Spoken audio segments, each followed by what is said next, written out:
बिस्मिल्लाहिर्रहमानिर्रहीम, अस्सलाम वालेकुम। Welcome back dear students. आज मैंने सेकंड ईयर का फ़र्स्ट लेक्चर जो है वो स्टार्ट करना है, क्योंकि फ़र्स्ट ईयर से प्रमोट कर दिया गया है आप लोगों को सेकंड ईयर में। सो अभी आप लोगों ने राब्ते में रहना है। तो आज का जो हमारा टॉपिक है वो है homeostasis, book number 2, chapter number 1, lecture number 1। अगर हम होम्योस्टेसिस वर्ड को अलग-अलग करें तो ये बेसिकली दो लफ्ज़ों से मिलकर बना होगा। होम्यो का मतलब है सेम एंड स्टेसिस का मतलब होता है स्टेबल, या आप इसको बोल सकते हैं स्टैटिक, एक जगह पर रुका हुआ, स्टेबल भी उसको बोलते हैं। तो होम्योस्टेसिस की डेफिनेशन क्या होगी? The maintenance of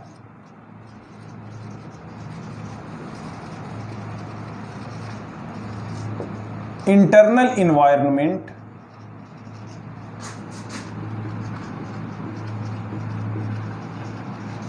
from harmful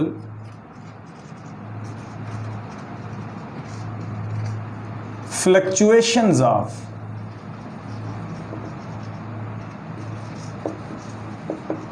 external environment। अगर इसको मैं सादा लफ्ज़ों में डिफ़ाइन करूं तो हम कहते हैं कि हम अपने अंदरूनी माहौल को मेंटेन करते हैं, बैरूनी माहौल जैसा भी हो। फॉर एग्ज़ाम्पल, हमारे अंदर वाटर का लेवल जो है वो एक ख़ास हद तक रहता है। अगर उससे बढ़ जाए फिर भी प्रॉब्लम होती है, अगर उससे कम हो जाए तो फिर भी प्रॉब्लम होती है। कम हो जाए तो डिहाइड्रेशन हो जाएगी। उसके बाद डियर स्टूडेंट्स, हम कहते हैं हम अपनी बॉडी की जो थर्मो रेगुलेशन है, यानी कि टेम्परेचर, उसको भी मेंटेन करते हैं। बाहर सर्दी है तो हमारा जिस्म जो है वो 37 डिग्री सेंटीग्रेड पर अपना टेम्परेचर शो करेगा। इसी तरह से अगर बाहर गर्मी है तो फिर भी हमारी जो बॉडी है वो 37 डिग्री सेंटीग्रेड तक जो है टेम्परेचर को मेंटेन करती है। सो ये हार्मफुल फ्लक्चुएशंस हैं। बैरूनी माहौल जैसा भी हो, जो ह्यूमंस हैं वो अपने अंदरूनी माहौल को मेंटेन करके रखते हैं with in a narrow ranges. एक ख़ास रेंज होती है, ना उससे बढ़ना है ना उससे कम होना है। उससे बढ़ गए फिर भी डेथ है, उससे कम हो गए तो फिर भी डेथ है। तो बेसिकली आपके पास होम्योस्टेसिस ह्यूमंस करते किस तरह से हैं, तो उसमें हमारे पास 3 है। सबसे पहला है ऑस्मो रेगुलेशन। ऑस्मो का वैसे तो मतलब जो है वो सोल्यूट के लिए लिया जाता है, लेकिन यहां पर क्या होगा, वाटर मेंटेनेंस, यानी कि वाटर लेवल को मेंटेन करके रखना as well as solute level को मेंटेन करके रखना। क्योंकि बॉडी के अंदर इलेक्ट्रोलाइट्स की जो है वो हमें ज़रूरत होती है। अगर वो उससे कम हो जाते हैं या वाटर उससे कम हो जाता है या एक्सेस में चले जाते हैं, ज़्यादा हो जाता है, तो बॉडी जो है वो उसके अगेंस्ट प्रॉब्लम जो है वो शो करेगी। So the maintenance of water level, या फिर आप कह सकते हैं body fluid in a narrow range from the harmful fluctuations of external environment. तो ये आपके पास क्या कहलाता है? Osmo regulation. उसके बाद है एक्सक्रीशन। एक्सक्रीशन किसको बोलते हैं? डियर स्टूडेंट्स, हम डेली लाइफ में जो भी अपनी एक्टिविटीज़ को करने के लिए जो चीज़ें खाते हैं, उनका जो नाइट्रोजनस वेस्ट होता है वो बच जाता है। नाइट्रोजनस वेस्ट हमारे अंदर कौन सा होता है? यूरिया। अब इस यूरिया को बॉडी से बाहर निकालना होता है, तो ये जो प्रोसेस कहलाता है, ये क्या कहलाता है? एक्सक्रीशन। तो हम एक्सक्रीशन को डिफाइन कैसे करेंगे? रिमूवल ऑफ नाइट्रोजनस वेस्ट, यानी कि बॉडी से नाइट्रोजनस वेस्ट जो अगर हम उसको रिमूव करेंगे तो वो क्या कहलाएगा? एक्सक्रीशन कहलाएगा। इससे पहले आपको पता होना चाहिए कि ये नाइट्रोजनस वेस्ट यूरिया जो है, इसका बॉडी पर इफेक्ट क्या होता है। अगर ये यूरिया बॉडी में ज़्यादा रहे तो यूरिक एसिड बन जाएगा, उसमें कन्वर्ट हो जाएगा, तो जो जोड़ों की दर्द में जो है वो अहम किरदार अदा करता है।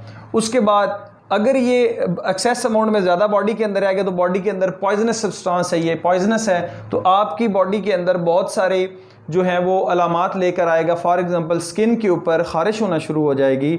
उसके साथ साथ इसका जो नेगेटिव इम्पैक्ट होता है यूरिया का बेसिकली, उससे क्या होगा कि आपकी पिंडलियाँ, टखने, एडिमा आप उसको बोलते हैं, यानी कि सोजिश होना स्टार्ट हो जाएगी। थर्ड पे हमारे पास आता है थर्मो रेगुलेशन। थर्म का मतलब क्या होता है? हीट, और रेगुलेशन का मतलब आपको पहले से ही पता है, रेगुलेट करना, एक जगह पर मेंटेन करना नैरो रेंज के अंदर। तो थर्मो रेगुलेशन क्या होगा? Maintenance of body temperature with in narrow ranges. अगर मैं ह्यूमंस की बात करूं तो वो कितना है? 37 डिग्री सेंटीग्रेड। अब बाहर चाहे जितनी भी सर्दी हो, फॉर एग्जांपल बाहर 0 डिग्री सेंटीग्रेड है, ह्यूमंस का टेम्परेचर जो होगा वो 37 डिग्री सेंटीग्रेड होगा। इसी तरह से अगर बाहर 45 चला जाता है तो फिर भी बॉडी टेम्परेचर जो है वो कितना रहेगा? 37। हाँ, इसमें माइन्यूट चेंज आ सकता है फ़ारेनहाइट की फॉर्म में। ये जो माइन्यूट चेंज होगा इसको क्या बोलते हैं? थर्मो रेगुलेशन, कि आपने बॉडी का टेम्परेचर मेंटेन करके रखा हुआ है, इस वजह से ये प्रोसेस आपके पास थर्मो रेगुलेशन कहलाता है। सो डियर स्टूडेंट्स, अब एक और बात जो बहुत इंपॉर्टेंट है, ये जो अडेप्टेशंस आती हैं स्पीशीज़ के अंदर वो किस बेस पर आती हैं? For example osmo regulation, excretion या फिर थर्मो रेगुलेशन। ये तीनों जब एक ही वक्त में ऑर्गेनिज्म ने मेंटेन करनी होती है तो उनको डिफरेंट इन्वायरमेंट भी जो है वो रिक्वायर्ड होते हैं। अगर एक इन्वायरमेंट से निकाल कर दूसरे इन्वायरमेंट में डाल दिया जाए तो फिर ऑर्गेनिज्म जो है वो अडेप्टेशंस शो करते हैं। अडेप्टेशन से क्या मुराद है? फॉर एग्जांपल मैं एक ठंडे इलाके के अंदर रह रहा हूं तो मेरा जो बॉडी टेम्परेचर जो है, मुझे उसको 37 मेंटेन करने के लिए बहुत ज़्यादा एनर्जी की ज़रूरत होगी। इसी तरह से अगर मैं बहुत ज़्यादा पानी पीता हूँ, ऐसे इलाके में हूँ जहाँ पर बहुत ज़्यादा पानी अवेलेबल है, तो मेरी बॉडी जो है वो ज़्यादा पानी को चूँकि इनटेक कर रहा हूँ तो उसके मुताबिक जो है वो ढली हुई है। अगर उठा के मुझे, या मैं किसी ऐसे इलाके में चला जाता हूँ जो गर्म है, बहुत ज़्यादा गर्म है, लाइक मैं गल्फ़ एरियाज़ के अंदर चला जाता हूँ, तो फिर मुझे क्या करना पड़ेगा? मेरी बॉडी जो है चूँकि वो पहले और इन्वायरमेंट में थी, अब एक और इन्वायरमेंट के अंदर आ गई है, तो मुझे उसमें अडेप्टेशंस, बॉडी के अंदर अडेप्टेशंस लाना पड़ेंगी। मतलब मेरे किडनी जो है वो ज़्यादातर वाटर को एब्जॉर्ब करेंगे, परस्पायरेशन का प्रोसेस स्टार्ट हो जाएगा। तो ये जो अडेप्टेशंस होती हैं ये अल्टीमेटली फिर किधर लेकर जाती हैं? एवोल्यूशन की तरफ। यानी कि जो स्पीशिएशंस का प्रोसेस है, लेकिन ये तो मैंने बात की अपनी थोड़े से टाइम के लिए। अगर यही इन्वायरमेंट लॉन्ग टर्म के लिए चेंज कर दिया जाए ऑर्गेनिजम्स का, तो उनमें अडेप्टेशंस आ जाती हैं। वो अपने अंदर जो ऑर्गन्स हैं उनको ऐसे डेवलप कर लेते हैं और फिर वो जो ऑर्गन्स हैं उनकी डेवलपमेंट की वजह से एवोल्यूशन होती है और एवोल्यूशन की वजह से स्पीशिएशन होती है, यानी कि नई स्पीशीज़ बनते हैं। इंशाल्लाह इसके बारे में लेटर जो है हम वो डिस्कस करेंगे। अब ये जो सारा प्रोसेस हो रहा होता है इसके लिए 2-3 चीज़ें रिक्वायर्ड होती हैं। वो क्या क्या होती हैं स्टूडेंट्स? एक तो होता है हमारे पास कंट्रोल सेंटर।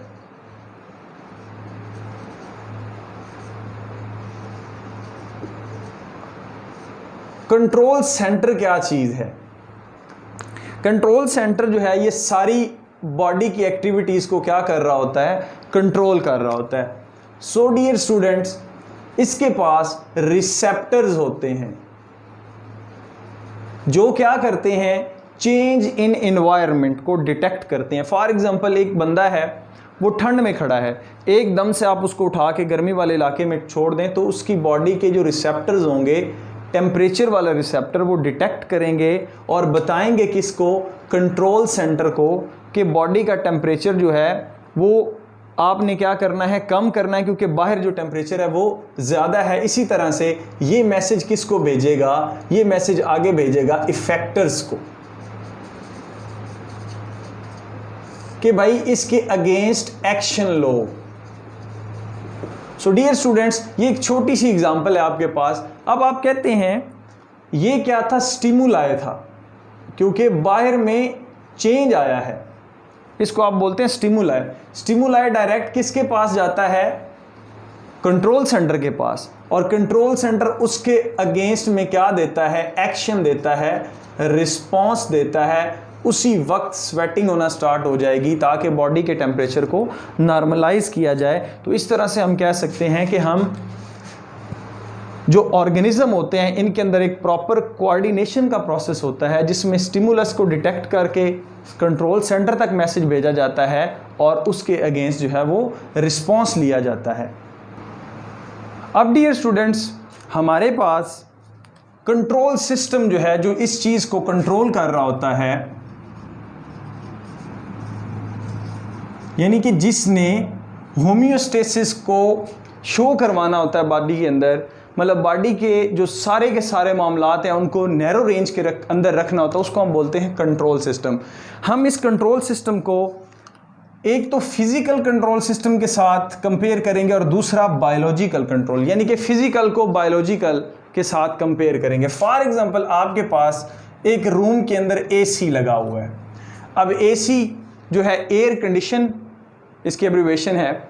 सो एयर कंडीशन जो है, फॉर एग्जांपल बाहर टेम्परेचर हुआ है 45 डिग्री सेंटीग्रेड, तो अब इसके अंदर सेंसर लगा हुआ है। एसी के अंदर क्या लगा हुआ है, सेंसर लगा हुआ है, जो क्या करता है, डिटेक्ट करता है किसको, टेम्परेचर को, कि बाहर टेम्परेचर क्या हो गया है, ज्यादा हो गया है। ये जो मैसेज, ये जो डिटेक्ट इसने किया है, ये अपना मैसेज किसको भेजेगा, कंट्रोल सेंटर को भेजेगा। आप इसको सीपीयू भी बोल सकते हैं, सेंट्रल प्रोसेसिंग यूनिट को भेजेगा, कंट्रोल सेंटर को भेजेगा। तो ये जो मैसेज होगा ये उसी वक्त कंप्रेसर को भेज देगा। अब कंप्रेसर क्या करेगा, एयर को कंप्रेस करना शुरू कर देगा, एयर को कंप्रेस करेगा, as well as fan on कर देगा, जिसको आप ब्लोअर भी बोल सकते हैं। जब फैन ऑन होगा तो इसके रिजल्ट में कूल एयर जो है वो रूम के अंदर छोड़ दी जाएगी। सो आप कहते हैं कि ये भी क्या था, चेंज इन एनवायरनमेंट था। इसने डिटेक्ट किया, सीपीयू को भेजा जो उसके अंदर चिप लगी हुई थी, चिप ने ऑटोमेटिकली किसको ऑन कर दिया, कंप्रेसर को। कंप्रेसर के ऑन होने के साथ साथ एयर कंप्रेस होना शुरू हो गई। उसके साथ साथ डियर स्टूडेंट्स फैन ऑन हुआ और कमरे के अंदर जो है वो कूल एयर जो आना शुरू हो गई है। तो अब ये आपके पास है एक फिजिकल सिस्टम जो किस किस चीज़ पर मुश्तमिल है, एक डिटेक्टर सेंसर जिसको आप थर्मोमीटर बोलते हैं, एक कंट्रोल सिस्टम यानी कि सीपीयू, और उसके साथ साथ जो भी मशीनरी है जिसने वर्क करना है, आप उसको दूसरे लफ्ज़ों में फैक्टर भी बोल सकते हैं। सो वो आपके पास कंप्रेसर एज वेल एज जो है वो फैन है। तो अब जब ये ऑन होगा तो ये रूम का टेम्परेचर कितना कर देगा, 18 डिग्री सेंटीग्रेड। अब आपने इसका जो थर्मोस्टेट है उसको बोलते हैं थर्मोस्टेट, जो हम सेट करते हैं 18 पर सेट किया हुआ है। अगर रूम का टेम्परेचर डियर स्टूडेंट्स क्या होगा, 18 डिग्री सेंटीग्रेड हो जाएगा, तो ये कौन डिटेक्ट करेगा, सेंसर इसको डिटेक्ट करेगा कि भाई आपके रूम का जो टेम्परेचर है वो कितना हो गया है, 18 डिग्री सेंटीग्रेड हो गया है। तो वो किसको मैसेज भेजेगा, जो उसके अंदर चिप लगी हुई है सीपीयू को, उसको मैसेज जाएगा। तो ये जो सीपीयू है ये क्या करेगा, कंप्रेसर को बंद कर देगा, यानी कि अब कंप्रेसर की एक्टिविटी को थोड़ी देर के लिए क्लोज कर दिया जाएगा, ट्रिप कर दिया जाएगा। अब ये चूंकि काम नहीं करेगा तो इसने सीपीयू ने क्या किया, इसको कंट्रोल किया। तो डियर स्टूडेंट्स ये तो था आपके पास फिजिकल सिस्टम। अगर हम इसको कंपेयर करते हैं बायोलॉजिकल सिस्टम के साथ, तो बायोलॉजिकल सिस्टम क्या है कि फॉर एग्जांपल उसी तरह से 45 डिग्री सेंटीग्रेड जो है वो बाहर का टेम्परेचर है, इसको जो डिटेक्ट करते हैं हमारी बॉडी के अंदर वो होते हैं रिसेप्टर सेल्स, या दूसरे लफ्ज़ों में आप कह सकते हैं सेंसरी न्यूरॉन इनके अंदर होते हैं। सेंसरी न्यूरॉन जो कि सेंस करते हैं, सेंसरी न्यूरॉन क्या करेंगे, सेंस करेंगे और ये मैसेज भेजेंगे कंट्रोल सेंटर को, ब्रेन के अंदर जो कि मौजूद है। हमारा कंट्रोल सेंटर क्या है, ब्रेन। ब्रेन में मौजूद होगा हाइपोथैलेमस। हाइपोथैलेमस के पास मैसेज जाएगा, ब्रेन के अंदर मैसेज जाएगा, वो इसकी एक्टिविटी को कंट्रोल करेगा। वो फौरन से जैसे ही देखेगा कि टेम्परेचर जो है वो राइज कर रहा है, तो बॉडी का टेम्परेचर कितना रखना है हमने, 37 डिग्री सेंटीग्रेड, तो वो क्या करेगा, हाइपोथैलेमस मैसेज आगे भेजेगा इफेक्टर्स तक। अब इफेक्टर्स इस केस में क्या होंगे डियर स्टूडेंट्स, वो होंगे ग्लैंड्स। वो ग्लैंड्स कौन से होंगे, यहां पर स्वेट ग्लैंड,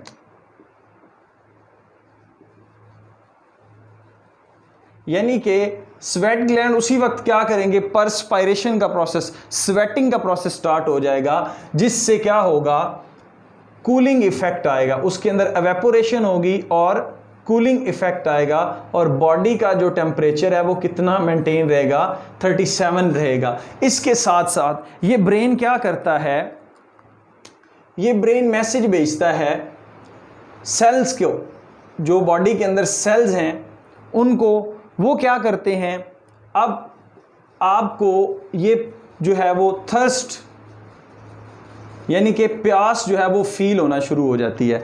अब ये देखें ये ब्रेन इसको कैसे मैसेज भेजेगा। अब दूसरी बात जो है देखें, वाटर का जो लेवल है ना, वो भी हमारी बॉडी के अंदर नैरो रेंज के अंदर है। जैसे मैंने पहले बोला है ऑस्मो रेगुलेशन, जैसे ही स्वेटिंग होगी बॉडी से वाटर का लेवल जो है वो कम होना शुरू हो जाएगा।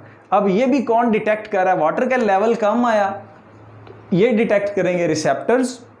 रिसेप्टर्स के अंदर चूंकि सेंसरी न्यूरॉन थे सेल्स के अंदर, वो किसके पास मैसेज जाएगा, ब्रेन के पास। अब ब्रेन जो है वो किसके पास भेजेगा, इफेक्टर्स के पास। तो उसके रिजल्ट में क्या होगा, आपको प्यास फील होगी और फौरन से आप जो है वो पानी पीना स्टार्ट कर देंगे। तो ये था आपके पास एक बायोलॉजिकल सिस्टम और ये था फिजिकल सिस्टम। एक बात याद रखें डियर स्टूडेंट्स, जितनी भी साइंस की इन्वेंशंस हुई हैं वो लिविंग ऑर्गेनिज्म से मिमिक की गई हैं, कॉपी की गई हैं। तो आप कहते हैं कि ये जो कंट्रोल सिस्टम है, बायोलॉजिकल कंट्रोल सिस्टम, इसी को देखकर ये फिजिकल कंट्रोल सिस्टम जो है वो बनाया गया है। Thank you students.